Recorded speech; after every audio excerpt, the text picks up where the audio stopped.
Shalom teman-teman semuanya. Ya, hari ini saya akan sharing kenapa saya memilih usaha celengan saat-saat ini di masa-masa yang cukup sulit ya sekarang ini. Jadi memang celengan ini pada zaman sekarang ya, itu kan memang sulit ditemukan gitu kan. Jadi saya berpikiran seperti baik juga ya kalau saya membuat usaha celengan ini. Nah, memang pada awal mulanya itu saya mencari beberapa bisnis lah ya. Jadi ada beberapa pilihan dan akhirnya saya mempelajari setiap bisnis tersebut dan potensi mana yang terbaik yang bisa saya dapatkan di situ. Dan kebetulan akhirnya kami memutuskan untuk memilih usaha celengan ini. Dan kebetulan memang waktu itu saya mencari searching lewat internet gitu kan. Dan ya udah akhirnya saya dapat kontaknya orang yang sudah mulai usaha celengan ini gitu kan ya, dan beliau juga sudah cukup lama ya mulai usaha celengan ini, dan saya konsultasi sama dia dan puji Tuhan ini sangat welcome gitu kan, sampai akhirnya saya memilih melanjutkan usaha ini. Nah, pada awalnya memang saya ini bekerja sebagai seorang IT selama 6 tahun gitu kan di salah satu perusahaan, dan akhirnya pada awal tahun inilah ya, jadi saya memutuskan untuk full time buat memulai bisnis gitu kan ya. Dan saya nggak kepikiran gitu kan melewati masa-masa pandemi ini gitu. Saya berpikiran dengan usaha saya, dengan latar belakang saya IT, saya pada awalnya adalah memang bidangnya di bidang IT gitu kan. Tapi pas masa pandemi ini lewat gitu kan, datang dan cukup berasa juga gitu kan. Jadi cukup berasa, saya harus banting setir gitu kan ya. Jadi sebelum usaha celengan ini, saya memulai usaha jual beli botol teman-teman. Jadi puji Tuhannya itu cukup baik pada kala itu gitu kan ya. Tapi sekarang sudah surut lagi. Dan ya udah, selanjutnya saya sudah memikirkan ya akhirnya saya akan meneruskan untuk melanjutkan usaha celengan ini.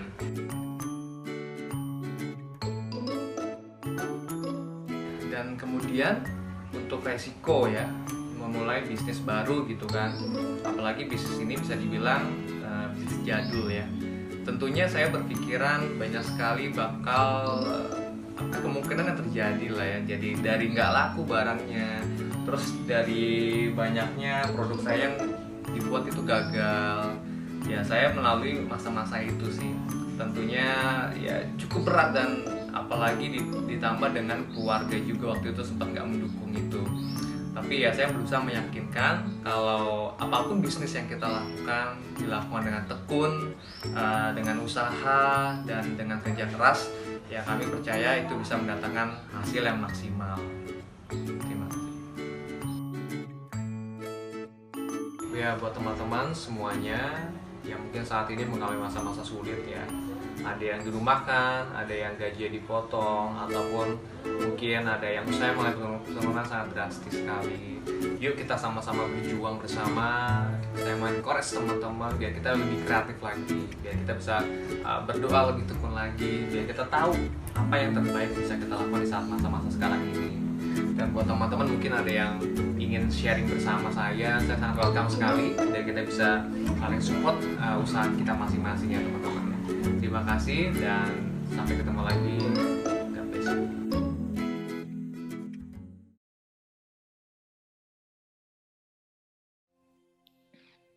Shalom jemaat yang dikasihi Tuhan. Mari kita masuk ke hadirat-Nya. Mari kita datang kepada Tuhan dengan penuh rasa syukur. Rasa terima kasih kita atas kasih-Nya, atas berkat-Nya yang tidak pernah habis di dalam kehidupan kita. Mari kita katakan bahwa Yesus teramat baik. Kau Yesus yang sungguh baik dalam hidup kita.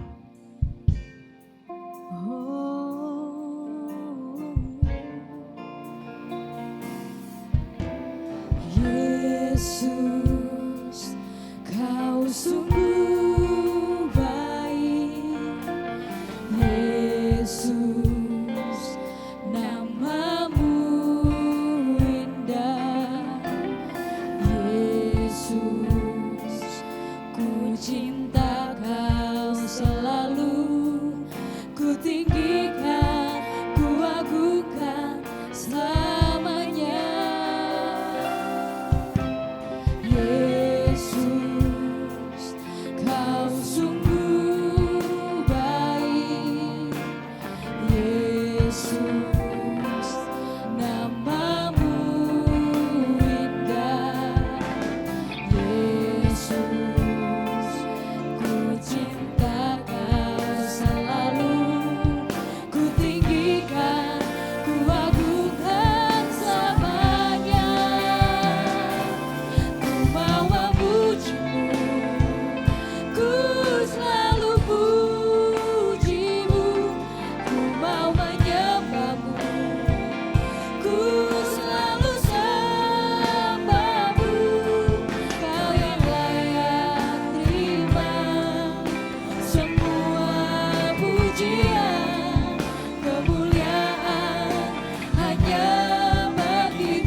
Tuhan, Engkau Allah yang sanggup Tuhan melakukan segala sesuatu. Ya Yesus. Engkau Allah yang sanggup mengangkat kami yang jatuh. Engkau Allah yang sanggup memulihkan keadaan kami, memulihkan hati kami, memulihkan jiwa kami, dan memulihkan kehidupan kami. Tidak akan pernah kami berhenti Tuhan untuk terus mengucap syukur. Ya Tuhan. Sebab perbuatan-Mu ajaib dan dahsyat bagi kami. Terima kasih Tuhan, terima kasih Yesus. Sekarang kami mau meninggikan nama-Mu lebih dan lebih lagi. Kami mau bersorak, kami mau melompat untuk kebesaran nama-Mu di muka bumi ini. Terima kasih Tuhan, terima kasih Yesus. Di dalam nama-Mu kami telah berdoa dan mengucap syukur. Amin. Amin. Mari jemaat Tuhan, kita memuji Tuhan. Haleluya. Kita nyanyikan lagu ini bersama-sama. Hey, amin.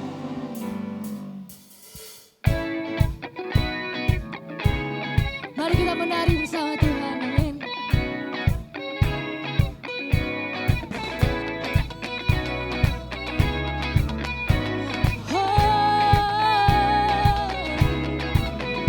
Kasih yang begitu besar, lebih kuat dari dosa. Kasih yang menemukanku, selamatkan dan pulihkanku. Ku naikkan syukurku, ku tak akan berhenti memuji, meninggikan nama-Mu selalu, menari, memuliakan-Mu. Dibebaskan, dibangkitkan, hidup yang Kau dan kini hanya untukku.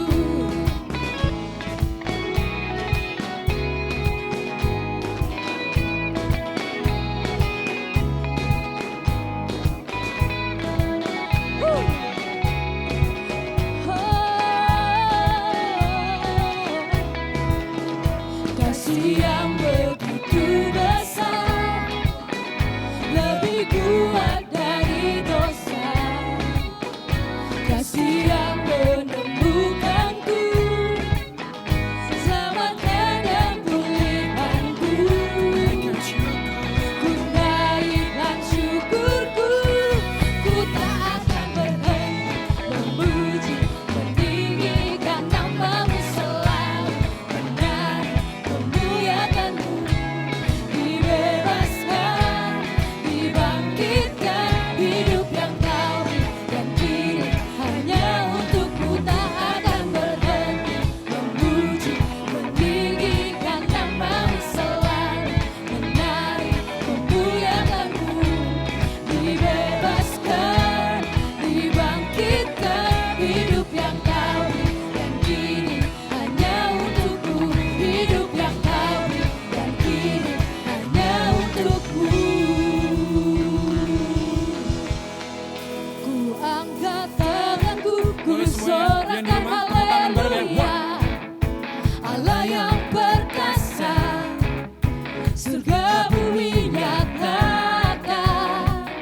Ku angkat tanganku, nyatakan Kau hebat. Allah yang perkasa, berkuasa selamanya.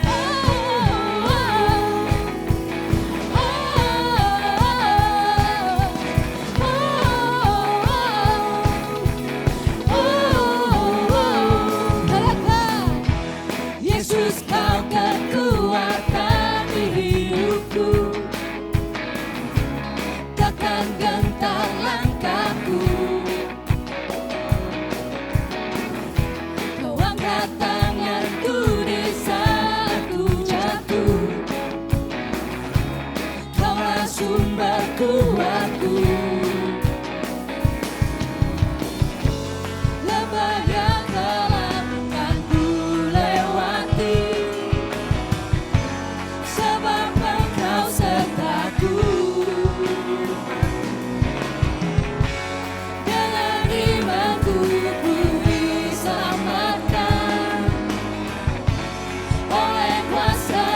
Yesusku. Semua kita lomba bareng. And 1, 2, 3, hey!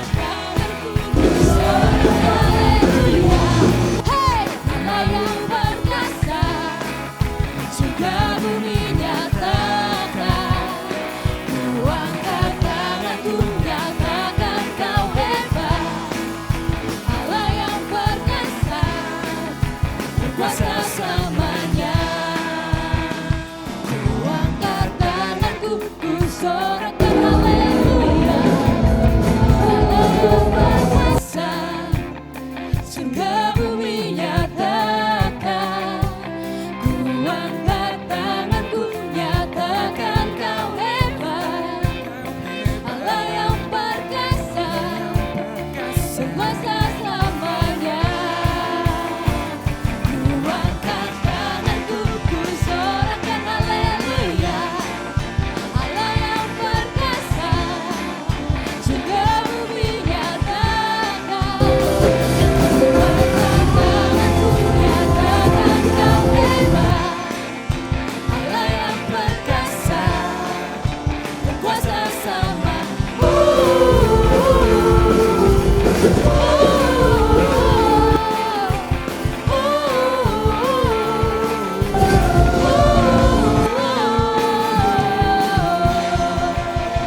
Berikan sorak-sorai bagi Allah kita.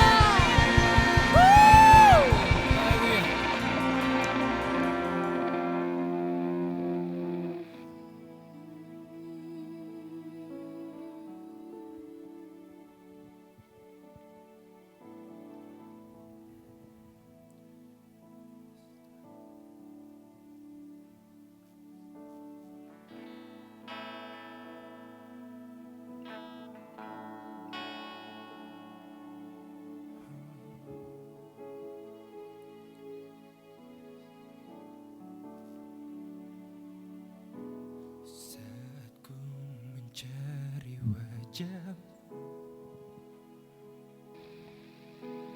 ku temukan limpah kasih-Mu. Saat ku memanggil nama-Mu, ku rasakan kehadiran-Mu. Sungguh ku telah mengajak dan melihat kebaikan-Mu. Yesus, Kau nyata bagiku. Kasih-Mu telah penuhiku. Sungguh kan ku persembahkan seluruh hidupku, Tuhan. Yesus, Kau hidup dalamku. Hanya Kaulah bagianku selamanya.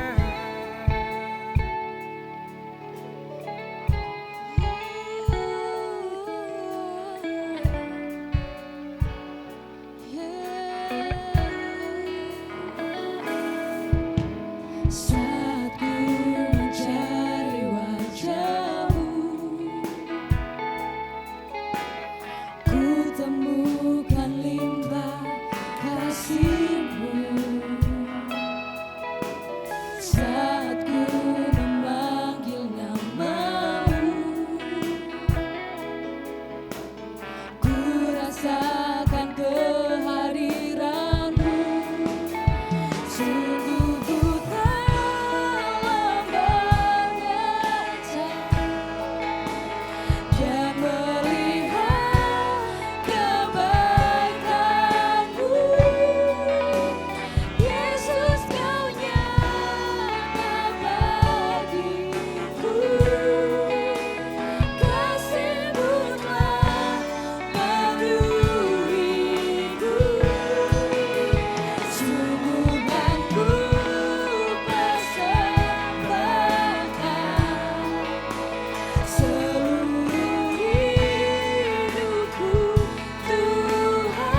persembahkan seluruh hidupku Tuhan. Yesus, kau hidup dalamku, hanya kaulah bagianku. Shalom, nyanyi mengenang sejalannya, tiada yang sepertimu, oh Yesus, sekarang sampai selamanya. Hidupku milikku, hidupku milikku, hidupku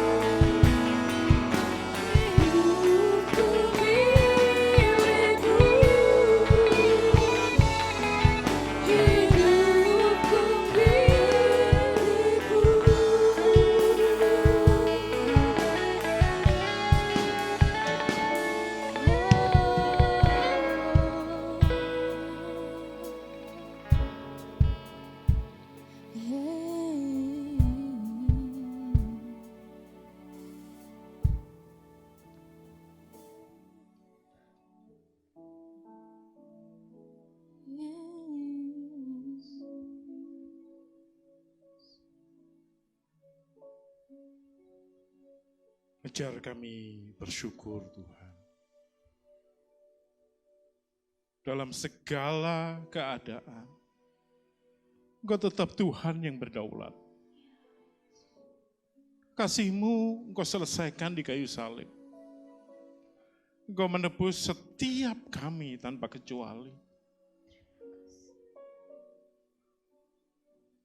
Engkau mewartakan kabar baik bahwa di dalam Kristus Yesus ada pengharapan. Ada sesuatu yang tidak tergoncangkan. Ada kasih dan anugerah-Nya. Ada pertolongan yang tepat pada waktunya. Ada sesuatu bahkan ketika kami tidak mampu melihatnya. Ketika kami menghadapi jalan buntu sekalipun, ketika kami tidak ada harapan, kami tahu harapan di dalam Kristus Yesus tidak pernah sia-sia. Engkau rela mengorbankan anak-Mu laki-laki satu-satunya yang Engkau kasih bagi kami. Itu lebih dari cukup Tuhan. Ajar dalam situasi yang tidak menentu, kami tetap bersyukur karena kami memegang sesuatu yang pasti. Dan bukan hanya yang pasti, tetapi tidak tergoncangkan. Terima kasih Tuhan. Izinkan dari hati kami, dari bibir dan mulut kami, mengeluarkan ucapan syukur atas apapun yang Engkau izinkan terjadi. Kami tetap melihat kebaikan-Mu, kami tetap bersyukur, kami tetap melihat tangan-Mu yang kokoh berada di belakang kami. Hati-Mu yang penuh belas kasihan itu mengalir di dalam kehidupan kami. Terima kasih Tuhan Yesus. Kami bersyukur. Kami mau mendengarkan firman-Mu, berbicaralah bagi kami dengan seluas-luasnya. Sampaikan kebenaran itu bagi kami. Dan kiranya kebenaran-Mu itulah yang memerdekakan kami. Di dalam nama Tuhan Yesus Kristus. Amin. Mari kita bersama-sama beri syukur, ucapan terima kasih yang terbaik kepada Tuhan, sebab kasih-Nya begitu baik. Terima kasih tim profetik yang sudah memberikan pujian, dan bukan hanya pujian tetapi ungkapan syukur dari hati yang terdalam, yang mengatakan bahwa sungguh Tuhan sangat baik. Nah Bapak Ibu, saudara-saudaraku yang dikasihi Tuhan, di bulan Juni ini kita bersyukur bahwa kita semua masih dalam keadaan yang kuat dan sehat. Kita masih dalam keadaan terus memandang kepada Kristus yang tidak tergoncangkan. Kita tahu hari-hari ini ada banyak pertanyaan, ada banyak persoalan mengenai COVID dan bukan hanya sebagai penyakit, tetapi dampak ekonomi, persoalan-persoalan yang muncul yang membuat semua orang mengalami kecemasan dan ketakutan. Ada banyak pendapat yang mengatakan bahwa COVID ini berasal dari Tuhan. Ada yang mengatakan bukan, dari manusia. Ada yang mengatakan dari setan. Tetapi saya mengatakan dengan sungguh-sungguh, mari kita kembali kepada kebenaran firman Tuhan. Kita tahu Bapak Ibu yang dikasihi Tuhan, bahwa tidak mungkin Tuhan merancangkan sesuatu yang jahat bagi umatnya. Tidak mungkin. Seluruh Alkitab, bahkan seluruh firman Tuhan yang saya pelajari, Tuhan adalah Tuhan yang baik. Kasih-Nya tidak berkesudahan. Di dalam dirinya tidak ada kejahatan. Semua yang baik. Tuhan yang baik tidak mungkin. Bukan hanya memberikan atau menciptakan, tetapi membuat COVID. Karena itu tidak mungkin Tuhan melakukan itu. Dia adalah Tuhan yang penuh kasih. Nah, hari ini kita belajar bersama-sama lebih mengenal kehendak dan rencana Tuhan, lebih bisa melakukan apa yang Tuhan mau di dalam kehidupan kita. Terus jika bukan Tuhan, siapa yang menciptakan? Mungkin ada yang berpikir setan, iblis. Tapi saya mengatakan bahwa di dalam pelajaran, di dalam apa yang pelajari, apa yang saya yakini, bahwa tidak mungkin setan menciptakan makhluk hidup. Setan adalah pembohong, Alkitab bilang pencuri dan pembinasa, menciptakan sesuatu yang mirip, menghancurkan, tetapi dia tidak sanggup menciptakan kehidupan. Karena itu COVID tidak mungkin diciptakan oleh setan.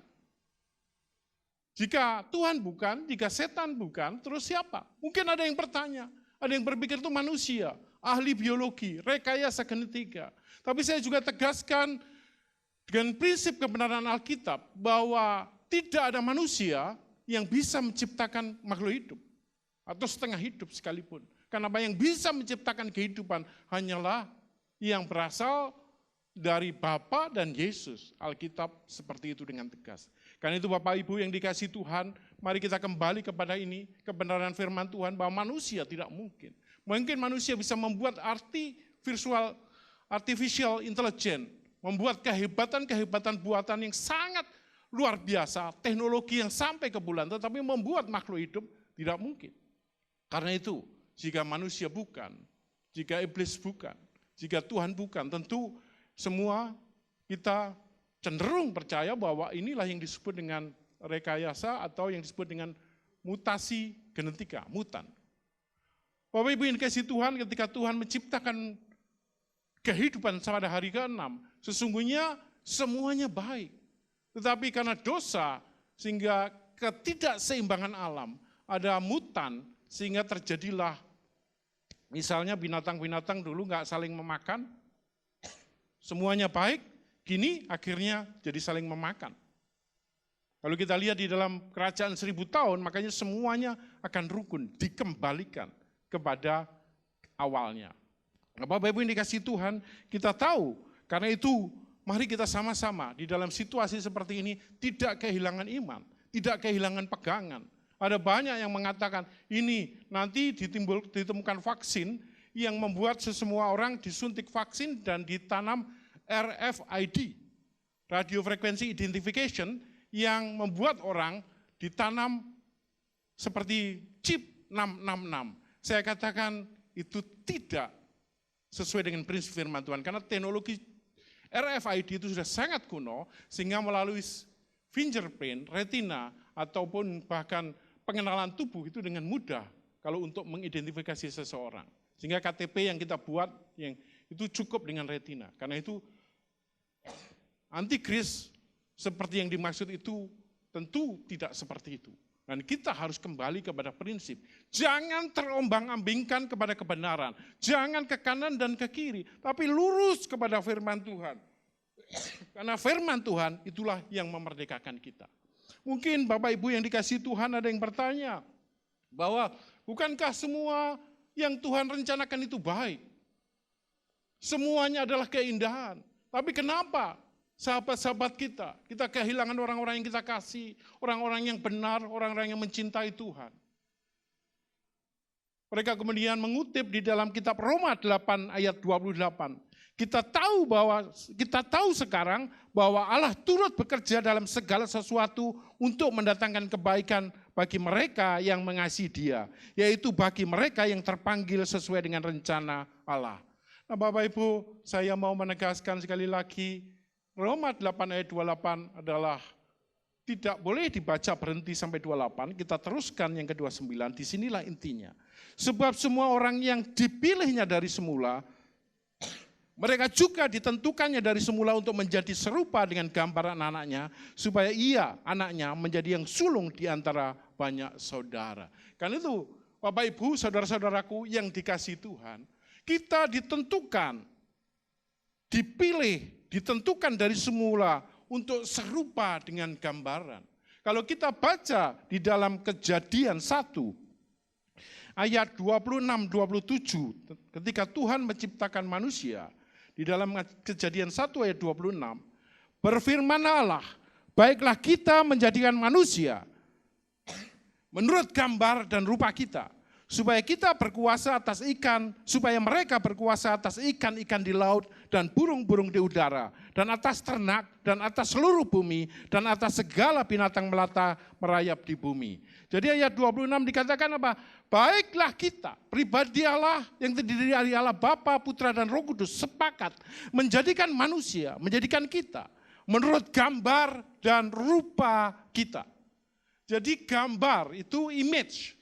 Image itu adalah seperti fotokopi, sehingga bentuk kita itu mirip. Seorang bapak mirip anaknya itu image. Tetapi ya serupa, itu di dalam bahasa Inggris, likeness, yang berbicara karakter, berbicara kebiasaan. Maka ada istilah bapak atau anak tidak jauh dari orang tuanya. Karena setiap hari melihat gaya bapaknya, setiap hari mendengar dan melihat, maka makin lama makin mirip. Caranya bicara, caranya menyampaikan pendapat, gerakan tangannya, bentuk tubuhnya, genetika berbicara image, tetapi keserupaan berbicara karakter dan tindakan. Karena itu ayat 27 ditulis dengan sangat jelas. Maka Allah menciptakan manusia menurut gambarnya. Padahal ayat 26 jelas ditulis gambar dan rupa. Tapi 27 gambarnya. Hanya gambarnya, perhatikan baik-baik. Menurut gambar Allah diciptakannya dia, laki-laki dan perempuan diciptakannya mereka itu. Nah, Bapak Ibu yang dikasihi Tuhan, kembali kepada kitab Roma 8 ayat 29. Kita kembali prinsip ini, yaitu apa? Sebab semua orang yang dipilihnya dari semua ditentukannya dari semula, semulanya 2 kali, untuk menjadi serupa dengan gambaran. Jadi bukan hanya fisiknya, bukan hanya image-nya, tapi likeness-nya. Lama-lama kita serupa, karena itu Yesus dikatakan teladan kita, bahkan dia ditulis di sini supaya ia, anaknya, itu menjadi yang sulung di antara banyak saudara. Nah, Bapak Ibu yang dikasihi Tuhan, kita punya destiny, tujuan. Agar apa? Kejadian 1:26, kita semua berkuasa, tapi bukan hanya itu, diciptakan segambar dan serupa. Segambar itu otomatis karena image, likeness itu proses. Kita belajar bersama-sama memahami bahwa kita makin lama serupa dengan gambaran. Artinya apa? Karakter kita makin lama makin serupa, dan itulah tujuan. Sehingga apapun yang terjadi di dalam masa pandemi COVID-19 ini, maka kita harus belajar, kita terus bertumbuh, makin lama makin serupa dengan Kristus. Nah, di dalam ayat 29 dikatakan, dan mereka yang ditentukan dari semula, mereka itu juga dipanggilnya. Dan mereka yang dipanggilnya, mereka itu juga dibenarkannya. Dan mereka yang dibenarkannya, mereka itu juga yang dimuliakannya. Perhatikan ayat ini sungguh luar biasa. Karena apa? Mereka yang ditentukan dari semula. Artinya kita semua yang hari ini percaya bahwa kita diciptakan segambar dan kita bertumbuh makin lama serupa Kristus, itu sudah sejak awal ditentukan. Kitab Yeremia menulis dengan sangat jelas, sejak dari kandungan ibumu engkau ditenun. Kita semua orang-orang percaya ditentukan. Saya ulangi, kita ditentukan. Ya, mungkin ada yang berpikir, kok bisa gitu? Ya, kasih Allah lah yang membuat kita ditentukan. Sejak dari kandungan ibumu, dengar baik-baik, engkau sudah ditentukan. Jangan kau khawatir, ini bukan pekerjaan manusia, tapi pekerjaan Tuhan. Mengikut Tuhan itu begitu sederhana. Kenapa? Bukan kita yang mencari, tapi Tuhanlah yang menemukan kita. Saya mengenal Tuhan bukan karena saya mencari, tapi begitu sederhana. Saya membutuhkan keselamatan itu dan Tuhan menemukan saya. Banyak orang berusaha melakukan banyak hal, tapi dengar baik-baik. Prinsip firman Tuhan bukan kita yang menemukan jalan keselamatan, mengupayakan melakukan segala hal supaya berkenan. Tidak. Ayat ini dengan tegas mengatakan, Bapak Ibu ini kasih Tuhan, mereka ditentukan dari semula. Nah Bapak Ibu, perhatikan, kalau engkau ditentukan, engkau tidak usah khawatir.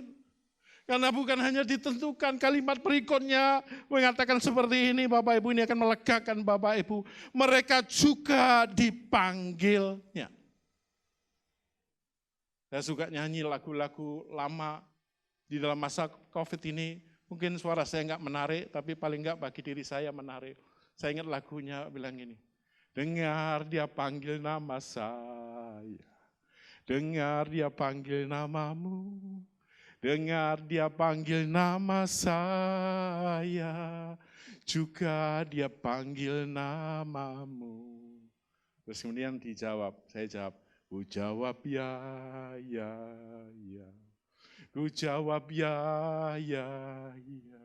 Ku jawab ya Tuhan, ku jawab ya Tuhan, ku jawab ya. Nah Bapak Ibu, kita dipilih, kita dipanggilnya. Dan kita apa? Mau enggak? Ya atau tidak? Yeremia dipanggil, kemudian diutus siapa yang mau pergi. Nah panggilan ini berlaku dimanapun.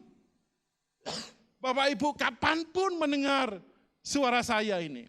Atau di YouTube, bahkan ketika Bapak Ibu sendiri dengar.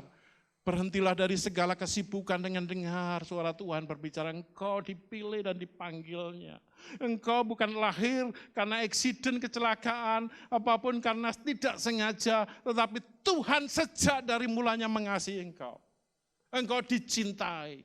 Sekalipun dalam situasi pandemik seperti ini, Tuhan tidak pernah salah memilih dan memanggil. Engkau dicintai, engkau sungguh dicintai oleh yang maha besar, yang menciptakan langit dan bumi. Berhenti mencoba berkenan, berhenti kelihatan keren supaya dipilih. No, engkau dipilih, engkau tentukan sejak semula. Dan ini lebih dahsyat lagi di dalam kalimat berikutnya dikatakan apa? Mereka itu juga, saya ulangi, mereka itu juga dibenarkannya. Jadi Bapak Ibu yang membenarkan kita adalah Tuhan. Kita tidak mungkin jadi orang benar. Kematian Yesus di kayu salib yang berkata, sudah selesai, kita dibenarkan. Iman Kristen berbicara apa? Diselamatkan oleh iman. Diselamatkan oleh percaya. Percaya engkau dipilih. Percaya engkau dipanggil. Bahkan percaya engkau dibenarkan. Hari ini di tengah situasi pandemik, saya mengingatkan. Bahkan mungkin ketika semua ini berlalu, Bapak Ibu sudah kembali ke normal atau normal yang baru. Ataupun apapun istilahnya, dengar. Engkau hanya bisa benar kalau dibenarkan. Saya ulangi, engkau hanya bisa benar kalau dibenarkan. Banyak orang berusaha melakukan apa saja supaya dia berkenan. Banyak orang melakukan apa saja dan itu yang menghancurkan hidupnya. Ada banyak orang bertanya pada saya, Pak, kenapa Bapak diberkati, kenapa Bapak mengalami banyak hal. Saya bilang tidak semua yang saya alami itu kelihatannya baik. Ada yang menurut manusia menyedihkan ketika kami kehilangan orang yang dikasih. Tapi saya melihat tangan Tuhan yang berdaulat, yang menunjukkan Dia adalah Allah yang memiliki hidup setiap manusia. Baik ketika kita hidup, baik ketika kita bahagia, ketika kita susah, Tuhan tetap Tuhan yang berdaulat. Kenapa? Dia berdaulat dan Dia bisa membenarkan kita. Sekalipun dosamu semirah kermisi, dengar baik-baik, Tuhan membenarkan engkau. Tuhan yang disalib dan berkata sudah selesai adalah memikul beban dosa seluruh umat manusia, termasuk dosa Bapak dan Ibu. Kalau hari ini engkau sedang berdosa, jangan mengasihi diri sendiri, jangan takut. Orang yang tidak ngerti kebenaran biasanya ketika datang firman lari. Karena itulah hukuman. Hukuman itu berbicara apa? Engkau lari dari terang. Ketika engkau diingatkan, engkau didatangi Tuhan dan kebenaran, engkau menyingkir. Itulah kegelapan. Tetapi kalau engkau mendatangi kebenaran, engkau tahu betapa besar kasih dan anugerahnya. Maka engkau adalah orang-orang yang berbahagia. Bapak Ibu bilang kiri kanan, berbahagia. Ya. Dimanapun engkau berada, surga hari ini melimpahkan kasih dan anugerahnya. Jangan fokus kepada persoalanmu, jangan fokus kepada hidupmu, fokuslah kepada anugerah, kepada kerajaan Allah yang tidak tergoncangkan Bapak Ibu. Engkau dicintai, engkau dikasihi. Yang ayat berikutnya, masih ayat yang sama, atau kalimat berikutnya, yang sangat luar biasa dikatakan, dan mereka yang dibenarkannya, mereka itu juga yang dimuliakannya. Nah Bapak Ibu, di semuanya satu paket, engkau ditentukan, engkau dipilih, engkau dibenarkan, engkau dimuliakan. Daud menulis di dalam kitab Mazmur 8, siapakah manusia itu sehingga engkau menciptakan begitu luar biasa, berkuasa atas segala sesuatu. Daud mengulang Kejadian 1 ayat 26, berkuasa atas segala sesuatu. Tapi yang orang kurang perhatikan adalah engkau diciptakan, bahkan dalam bahasa Inggris dikatakan little lower than God. Begitu berkuasa, begitu dahsyat, kemuliaan menyertai kita. Orang beli mobil, Bapak Ibu, tidak mungkin beli mobil saja tanpa setir atau tanpa ban. Beli mobil baru pasti ada bannya, ada setirnya, itu satu paket. Ketika kita ditentukan, ketika kita dipilih, satu paket, kita dibenarkan. Dan kalimat berikutnya bilang, mereka yang dibenarkan, mereka juga dimuliakan. Mari kita beri kemuliaan bagi Tuhan. Ya. Kita beri kemuliaan bagi Tuhan. Engkau dipilih, ditentukan, dipilih, kemudian engkau dibenarkan dan dimuliakan. Hidupmu mulia. Banyak orang nggak sadar, ini sesuatu yang sangat penting saya harus katakan berulang-ulang. Kalau sadar dirinya dimuliakan, sadar dirinya dibenarkan, engkau akan bergerak dengan cara yang berbeda. Saya orang yang dibenarkan, saya orang yang berkenan, saya orang yang ditebus. Beda dengan orang yang tidak menyadari ini, berusaha. Saya harus puasa, saya harus melakukan ini, saya doa, saya gini supaya berkenan. Makin lama, makin dia berusaha, makin dia capek dan letih. Yang muncul apa? Kalau dia berhasil hebat, maka dia menghakimi yang lain dan berkata, kamu gak seperti saya keren, kamu gak seperti saya bisa berdoa, saya membaca Alkitab puluhan kali, saya bisa doa puasa lebih lama, saya doa syafaat lebih banyak. Sehingga kesombongan dan menghakimi orang. Tetapi kalau sadar dia ditebus, dia kemudian mengucap syukur, dia bisa berpuasa, dia bisa apa itu Bapak Ibu, dia memuji Tuhan, dia membaca firman dengan gairah dan cinta dan ucapan syukur. Ketika semuanya dilakukan dan semuanya membuat dia bahagia, yang muncul adalah bersyukur. Tuhan, seandainya orang lain mengerti betapa kasih-Nya, sehingga ketika dia melakukan banyak hal yang baik, yang muncul dalam dirinya bukan penghakiman, merasa dirinya hebat, enggak. Ini kasih karunia. Banyak orang salah Dan berpikir, oh engkau karena mendapat kasih karunia, engkau seenaknya hidup diampuni. No. Saya tidak pernah melihat seperti itu. Orang yang mendapat pengampunan, orang yang diampuni dosanya, maka dia bersyukur, dia hidupnya bersyukur. Dia ingin orang lain mengalami itu. Dia ingin orang lain merasakan kasih Bapa yang begitu indah, yang menerima apa adanya. Dan Bapak Ibu dikasih Tuhan, saya mau ke semua paham ini. Engkau dicintai, jangan berusaha untuk berkenan. Engkau tidak pernah berkenan. Usaha manusia itu seperti kain kotor. Tapi datanglah, terimalah kabar baik. Terimalah kematian Yesus di kayu salib yang menebus engkau. Itu yang membuat engkau mengerti bahwa engkau sudah dimuliakan, engkau sudah dibenarkan, engkau sudah dipilih dan ditentukan sejak awal. Nah, Bapak Ibu ini penting sekali. Kenapa? Hidup kita ditentukan oleh pola pikir. Kesadaran kita diselamatkan. Itu berbeda sekali dengan orang yang berusaha diselamatkan. Saya bersyukur dan di situ ketika dia melihat orang lain yang belum bersyukur, dia tidak menghakimi, dia belum mengerti. Dia hanya berkata, berdoakan. Mari berhenti menghakimi. Mari berhenti menganggap dirimu hebat. Mari kita berbuat baik karena kita mengasihi Tuhan. Amin Bapak Ibu. Amin saudara-saudaraku yang dikasihi Tuhan. Bolehkah sama-sama kita beri kemuliaan untuk Tuhan? Ya, sama-sama kita beri tepuk tangan ya. Tepuk sebelah kanan kiri Bapak Ibu katakan, engkau dicintai Tuhan. Yuk tersenyum, bangkit. Nggak usah takut persoalanmu. Ada Tuhan yang jauh lebih besar dari masalahmu. Sudah berhenti waktunya datang kepada Tuhan dengan setumpuk persoalan, nangis-nangis.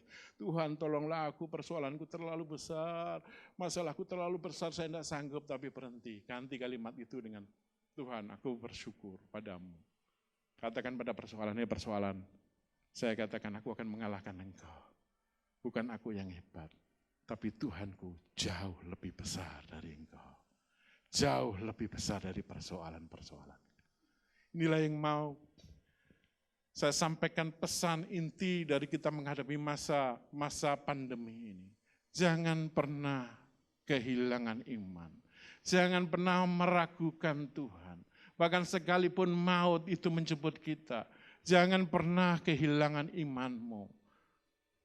Banyak orang bertanya, Pak, kenapa? Apakah kita harus ngikutin aturan? Jaga jarak, pakai masker, kan Tuhan sanggup melindungi. Saya mau menegaskan Bapak ini dua hal yang berbeda. Kalau Bapak Ibu naik pesawat, ilustrasinya, kita sudah berdoa, terus kemudian tidak usah pakai sabuk pengaman, Bapak Ibu boleh terbang nggak? Pasti disuruh turun. Ini aturan yang harus kita ikuti. Kita berdoa harus, Tuhan berkuasa iya, tapi Tuhan juga mengizinkan lewat sarana-sarana yang ada. Karena itu ketika new normal datang, gereja, jemaat Tuhan perhatikan baik-baik, menjadilah pelopor di dalam gaya hidup yang sehat. Bukan berdoa saja, bukan kita sungguh-sungguh menjadi anak Tuhan yang luar biasa di dalam hubungan dengan Tuhan, tapi jadilah teladan. Engkau hendaklah memakai masker ketika engkau keluar. Sering cuci tangan dengan air mengalir 20 detik ya. Kemudian apa? Jaga jarak. Jaga jarak minimal 1,5 meter, ikuti itu aturan. Dan kapanpun ketika new normal ini dibuka, bukan karena kita berhasil mengatasi COVID-19, bukan. Tapi kita harus berdampingan dengan sesuatu yang tidak bisa kita kalahkan ini. Saya ulangi, kita berdampingan karena itu kita harus jadi teladan di dalam hidup bersih, di dalam kita menjadi teladan bagi lingkungan sekitar kita. Sehingga orang-orang bisa melihat ketaatan kita kepada hukum Tuhan, kepada kasih Tuhan, menerima kasih Tuhan, tetapi juga kepada hal-hal yang diatur oleh negara dan pemerintah kita. Nah Bapak Ibu yang dikasih Tuhan, apa konsekuensi kita sebagai orang percaya yang harus dilakukan di dalam masa pandemik, mungkin akan masuki era hidup yang baru, bukan kita berubah tapi beradaptasi dengan sesuatu yang baru, bukan standarnya dilonggarkan, tetapi standarnya tetap tinggi, tapi kita beradaptasi dengan yang baru. 2 poin yang saya mau sharingkan, Bapak Ibu yang dikasih Tuhan. Yang pertama, mari kita belajar terus fokus mengenal kepada Tuhan.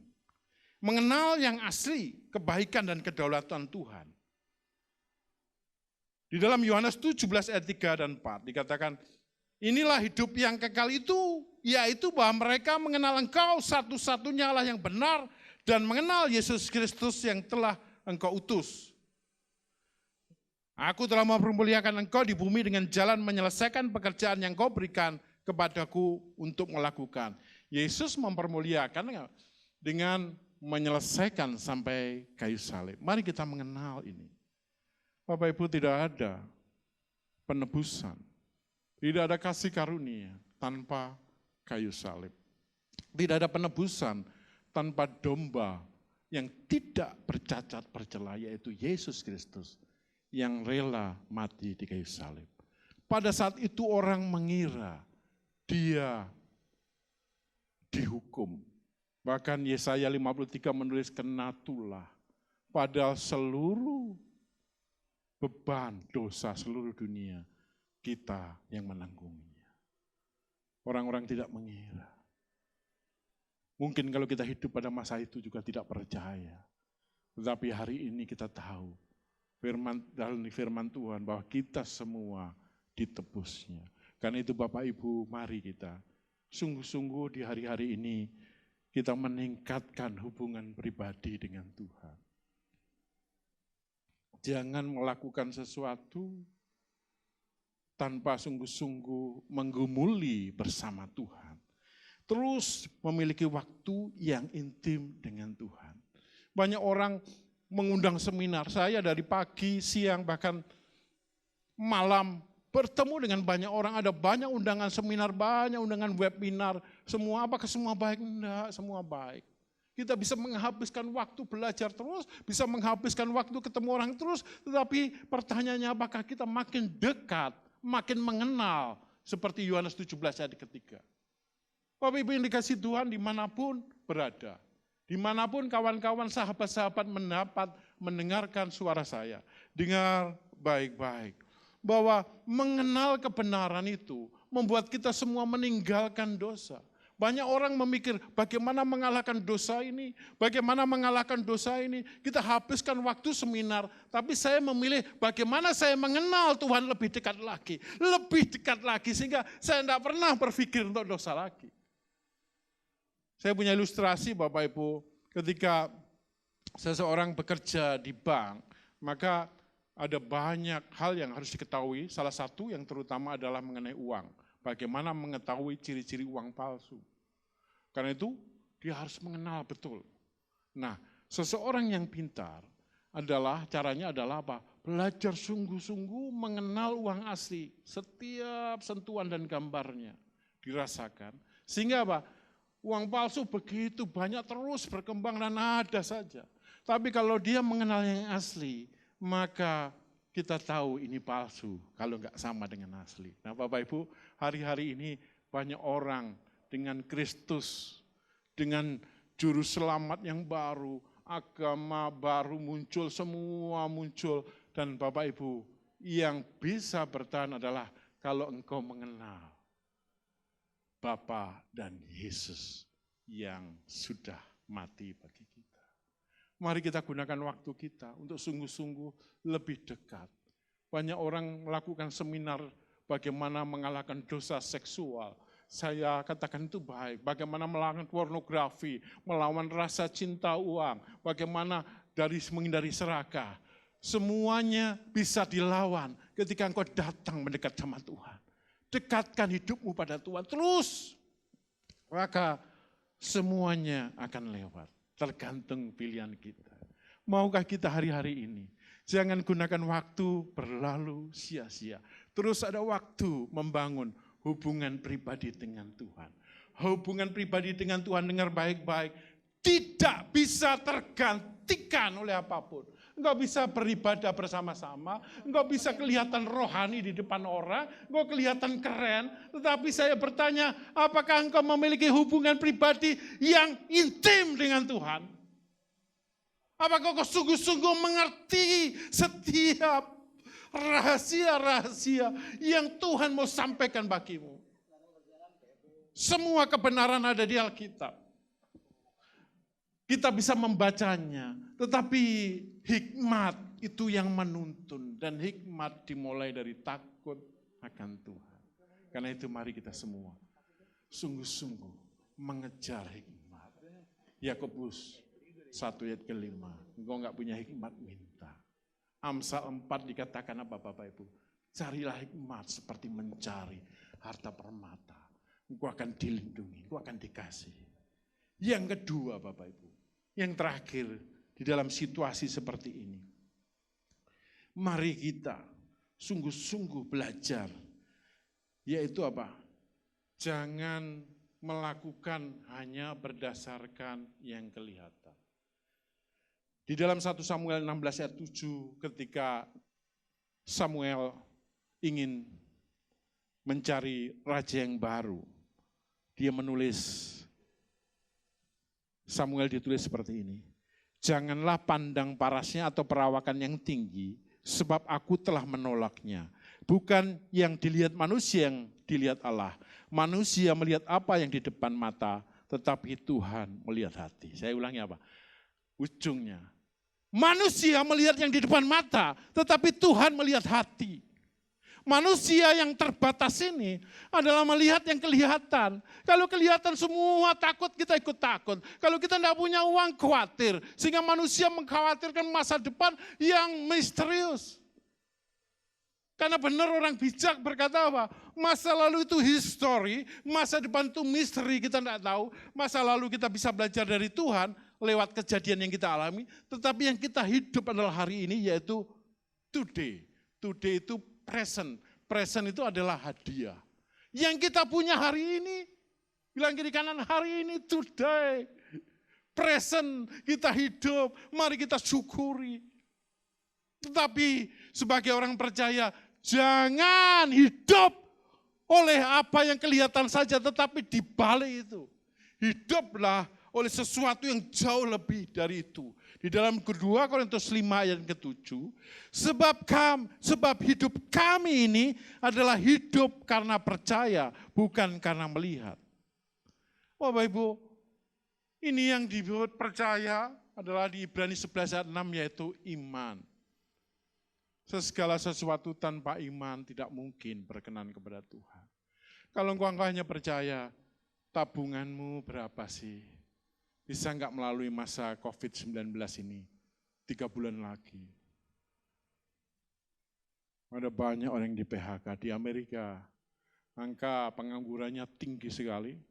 Salah satu kemarin, bulan lalu dikatakan itu hampir 39,5 juta. Bayangkan Bapak Ibu, yang tertinggi pada pembagian sembako, orang-orang kaya dengan mobil-mobil mewah ikut antri. Amerika negara yang maju, semua tidak sanggup. Kalau kita melihat itu, kita berpikir kecillah kekuatan kita. Italia, Perancis, Jerman, Korea, negara-negara yang jauh lebih maju dari negara kita. Kalau kita hanya percaya apa yang kelihatan, kecillah kekuatan kita. Tetapi kita memiliki Tuhan, sekalipun tidak kelihatan dia nyata. Itulah yang kita percayai. Kita hidup, kita berjalan, bukan karena apa yang kita lihat, tetapi apa yang kita percaya. Itulah iman.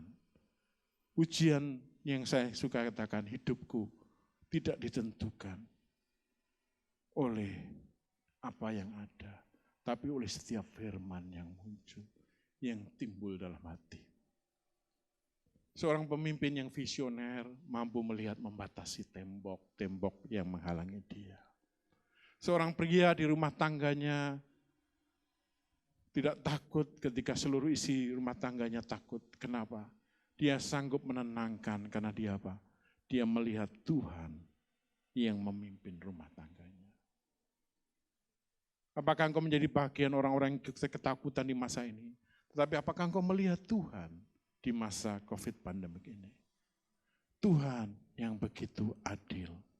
Tuhan yang begitu penuh kasih. Tuhan yang sekali-kali dia tidak pernah bohong. Dia adalah batu karang yang teguh. Yang kedaulatannya tetap mutlak dulu, sekarang, sampai selama-lamanya. Tuhan yang seperti inilah yang kita percaya. Tuhan yang berkata, aku sudah selesai, finish, it is finished. Dia menebus kita, dia mengasihi kita. Seperti kasih seorang bapa rela mengorbankan anaknya. Engkau sangat dikasihi Bapak Ibu. Saya undang para pemusik boleh kembali ke depan. Silakan pemusik kembali, kita sama-sama menyembah Tuhan. Kita menyembah Allah yang hidup. Kita hidup bukan oleh apa yang kelihatan. Bapak Ibu yang dikasihi Tuhan, dua hal yang saya sharingkan hari ini. Karena Tuhan mengasihi, Bapak Ibu dengar baik-baik. Yang pertama, fokuslah kepada Tuhan. Ya, fokus kepada Tuhan. Jangan engkau mendengar kabar-kabar tentang kedahsyatan corona, membaca jauh lebih banyak dari engkau mendengar dan membaca firman Tuhan. Semua tentang corona, pengetahuan manusia terbatas, sangat terbatas. Tetapi para ahli sedang menyelidiki dan terus meneliti. Kita terima. Tetapi hoax jauh lebih banyak lagi. Karena itu berhenti membaca yang membuat engkau takut. Membaca informasi sebagai pengetahuan dan waspada boleh. Tapi jangan membaca hoax apalagi menyebarkan. Tapi yang jauh lebih penting dari itu, kejarlah Tuhan. Kenali kehendak dan rencananya. Ingat dia berdaulat atas hidup. Jangan gunakan waktumu habis untuk yang lain. Tapi kejarlah Tuhan. Kejarlah kekudusan. Dan tinggalkanlah nafsu orang muda. Kalau engkau lari kepada Tuhan, maka semua dosa dan kenajisan akan kau tinggalkan. Yang kedua, berjalanlah dan percayalah atas kebenaran firman Tuhan, bukan atas yang kau lihat. Penglihatanmu bukan seutuhnya benar, tapi firman Tuhan seutuhnya benar. Penglihatanmu dibatasi waktu,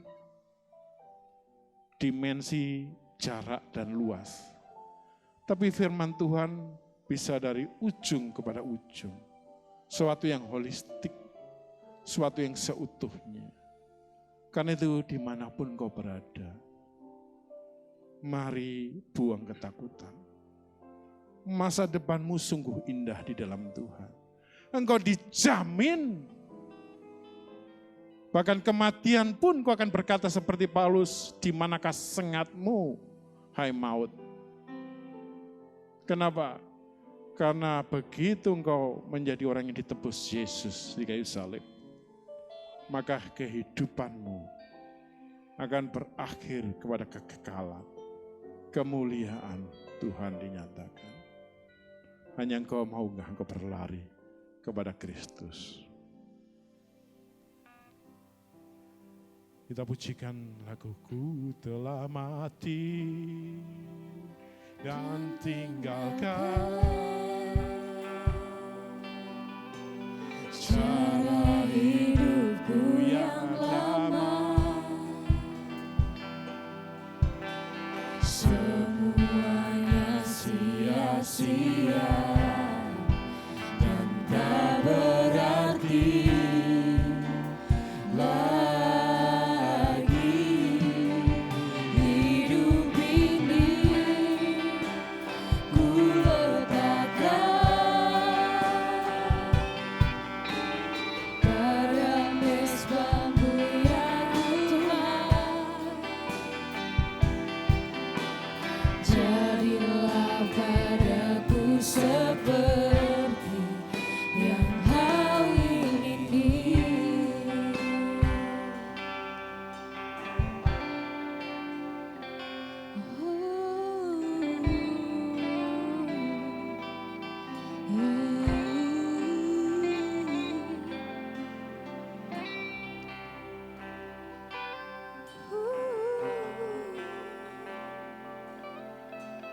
Bagiku kaulah segalanya, tiada yang sepertimu, oh Yesus, sekarang sampai selamanya. Hidupku milikmu, bagiku kaulah segalanya, tiada yang sepertimu, oh Yesus, sekarang sampai selamanya. Hidupku milikmu, hidupku milikmu, hidupku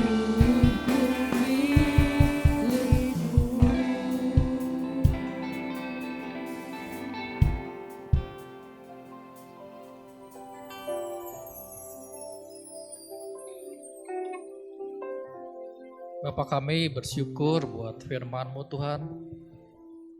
Pesan-Mu hari ini jelas Tuhan. Bahwa setiap kami, saudara dan saya, sudah dibenarkan oleh Tuhan. Sehingga setiap kita harus fokus pada kebenaran firman Tuhan. Dan kita harus berjalan bukan dengan penglihatan kami Tuhan. Tapi kita harus berjalan dengan iman. Kita harus berjalan dengan kebenaran firman Tuhan. Biarlah Engkau yang mengajar setiap kami Bapa, untuk kami boleh terus ada dalam kasih karunia-Mu Tuhan, untuk kami boleh terus hidup dalam anugerah-Mu Bapa. Terima kasih buat hamba-Mu Pak Mahayoni. Kiranya urapan kasih-Mu Tuhan, penyertaan-Mu Tuhan boleh terus ada atas beliau, atas keluarganya, atas anak-anaknya Tuhan. Apapun yang dilakukan mereka boleh berkenan di hadapan-Mu Bapa. Mari jemaat yang dikasihi Tuhan, kita akhiri ibadah kita. Kiranya berkat, damai sejahtera, sukacita dari Allah Bapa, cinta kasih dari Tuhan Yesus Kristus, persekutuan, penyataan dari Roh Kudus boleh menyertai engkau, dimanapun engkau berada, kemanapun engkau pergi, baik pada waktu engkau masuk, baik pada waktu engkau keluar, kasih setia Tuhan ada atas engkau. Terima kasih, mari jemaat sama-sama kita katakan, amin. Selamat hari Minggu, Tuhan memberkati.